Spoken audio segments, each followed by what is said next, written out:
আমরা দেখেছি যে মার্কিন যুক্তরাষ্ট্রের পক্ষ থেকে বাংলাদেশে নির্বাচিত মাননীয় প্রধানমন্ত্রীর নেতৃত্বের উপর দৃঢ় আত্মবিশ্বাসের কথা বলা হয়েছে এবং মার্কিন যুক্তরাষ্ট্রের পক্ষ থেকে বলা হয়েছে যে মাননীয় প্রধানমন্ত্রীর নেতৃত্বে বাংলাদেশে স্থিতিশীলতা ফেরত এসেছে, একটা সুন্দর গণতান্ত্রিক অগ্রযাত্রা বহমান রয়েছে এবং মাননীয় প্রধানমন্ত্রী গত প্রায় 5 মাস ধরে রাষ্ট্র পরিচালনায় যে পলিসিগুলো অ্যাডপ্ট করেছেন সেটিকে সাধুবাদ জানানো হয়েছে এবং বাংলাদেশের অগ্রযাত্রায়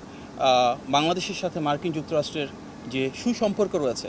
বহুমাত্রিক এবং বহুপাক্ষিক, সেই সম্পর্কটাকে একটা ডিপ অ্যান্ড ইকোনমিক টাইজের মাধ্যমে কীভাবে সামনের দিকে এগিয়ে নিয়ে যাওয়া যায় সেগুলো নিয়ে আলোচনা হয়েছে। আমাদের লক্ষ্য, মার্কিন যুক্তরাষ্ট্র ইতিমধ্যে বলেছে যে এই পার্টনারশিপের সম্পর্কতে কিভাবে বাংলাদেশে বিনিয়োগ বাড়ানো যায়, বাণিজ্য বাড়ানো যায়, বাংলাদেশে কর্মসংস্থান সৃষ্টিতে মার্কিন কোম্পানিগুলো কীভাবে ভূমিকা রাখে এবং বাংলাদেশ সরকারের দিক থেকে কীভাবে পলিসি সাপোর্ট প্রোভাইড করা যায় এগুলো নিয়ে আলোচনা হয়েছে।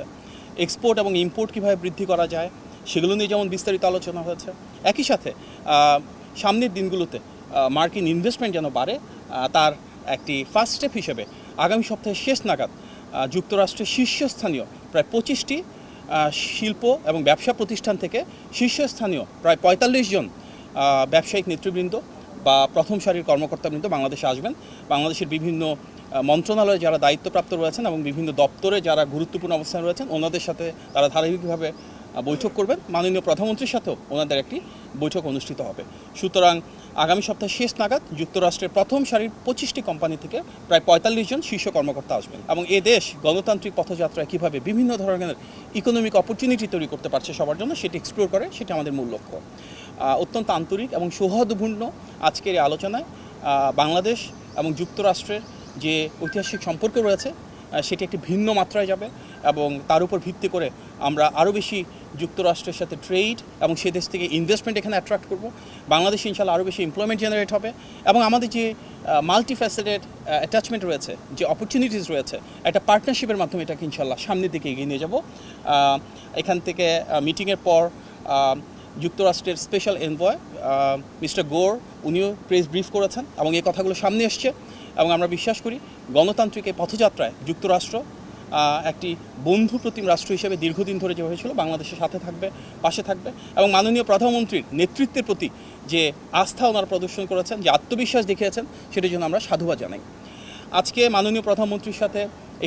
বাংলাদেশের স্থানীয় বিজনেস কমিউনিটির একটা মিটিং হয়েছে। আপনারা হয়তো অবগত রয়েছেন যে দেশের প্রথম সারির বেশ কয়েকটি শিল্প প্রতিষ্ঠানের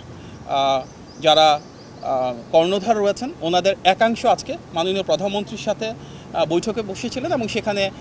স্থানীয় অন্যান্য বেশ কিছু মন্ত্রণালয় এবং সরকারি দপ্তরের যারা দায়িত্বপ্রাপ্ত ব্যক্তিবর্গ ছিলেন ওনারাও ছিলেন। সেখানে মাননীয় প্রধানমন্ত্রী প্রাইভেট সেক্টরের বিভিন্ন বিষয়ে ওনাদের অবস্থানগুলো জানতে চেয়েছেন। আমাদের দীর্ঘ ফ্যাসিবাদের কারণে রাষ্ট্র ব্যবস্থায় অনেক ধরনের সমস্যা রয়েছে। আমাদের ট্রেড, ইন্ডাস্ট্রি এবং ইনভেস্টমেন্টের ক্ষেত্রেও কিছু জটিলতা রয়েছে। গত 5 মাস ধরে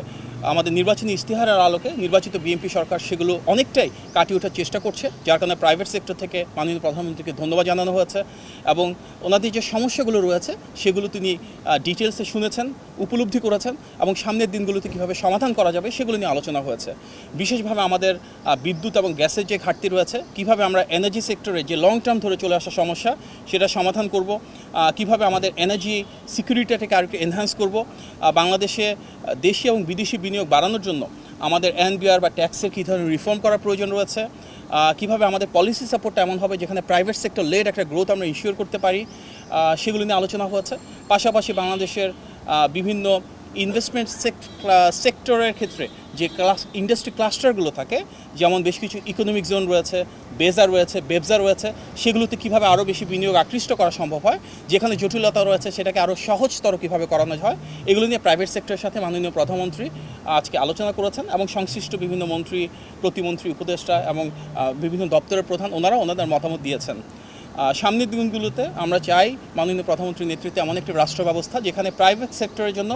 আমাদের সরকার থেকে পলিসি সাপোর্ট থাকবে এবং প্রাইভেট সেক্টর গ্রো করবে। তার জন্য একটা pro business, pro investment budget আমরা দেখেছি এবং সেই বাজেটের বহিঃপ্রকাশ হিসেবে আমরা সেগুলো নীতিমালাগুলোকে বাস্তবায়ন করব, যার মূল উদ্দেশ্য হবে বাংলাদেশের যে বিপুল পরিমাণ ডেমোগ্রাফিক ডিভিডেন্ড রয়েছে, অর্থাৎ আমাদের প্রচুর তারুণ্য এবং নারী রয়েছেন যারা কর্মসংস্থান এবং আত্মকর্মসংস্থানের জন্য প্রস্তুত, ওনাদেরকে আমরা আরও কীভাবে বিকশিত করতে পারি। আমাদের জনবান্ধব সরকার, জনবান্ধব বাজেট এবং জনবান্ধব যে নীতিমালা রয়েছে সেগুলো কার্যকর করার এই পথযাত্রাকে প্রাইভেট সেক্টরের যে রিপ্রেজেন্টেটিভরা আজকে এসেছিলেন ওনারা আন্তরিকভাবে ধন্যবাদ এবং সাধুবাদ জানিয়েছে। এবং আমরা বিশ্বাস করি মাননীয় প্রধানমন্ত্রী সবসময় যেটা বলেন, করব কাজ গর্ব দেশ সবার আগে বাংলাদেশ, সেই নীতিকে ধারণ করে বাংলাদেশের স্বার্থকে প্রাধান্য দিয়ে বাংলাদেশের মানুষের কীভাবে কল্যাণ হয়, জনগণকে কীভাবে আমরা আরও বেশি ক্ষমতায়িত করতে পারি, তার জন্যই আজকের আলোচনা।